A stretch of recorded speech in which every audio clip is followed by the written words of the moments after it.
Rajanandini palace psychological horror thriller cinematic story ఇప్పుడు మీరు వినబోతున్నారు. కృష్ణగిరి అడవిలో ఒక అందమైన భవనం, దాని పేరు రాజనందిని ప్యాలెస్.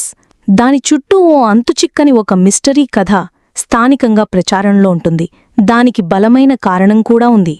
ఆ రాజనందిని ప్యాలెస్లో ఎవరైతే దిగుతారో వారి కుటుంబాలు అనుమానాస్పదంగా చనిపోతూ ఉంటాయి. రాజనందిని ప్యాలెస్లో ఉన్న మహారాణి రాజనందిని ఆత్మ వారిని చంపేస్తుందని చుట్టుపక్కల గ్రామాల ప్రజలు బలంగా నమ్ముతూ ఉంటారు. ఈ కారణంగా కృష్ణగిరి అడవిలో ఉన్న ఆ రాజనందిని ప్యాలెస్ వైపు ఎవ్వరూ వెళ్లే సాహసం చెయ్యరు. ధర్మరాజు అనే ఫారెస్ట్ ఆఫీసర్ తన భార్య మంజుల, కూతురైన 15 ఏళ్ల ఆర్యాతో కలిసి కృష్ణగిరికి వస్తాడు. రాజనందిని ప్యాలెస్ చూడగానే వారికి బాగా నచ్చుతుంది. దీంతో గ్రామస్తులు వారించినా కూడా ఆ ప్యాలెస్లోనే కుటుంబంతో పాటు ఉండాలనే అనుకుంటారు.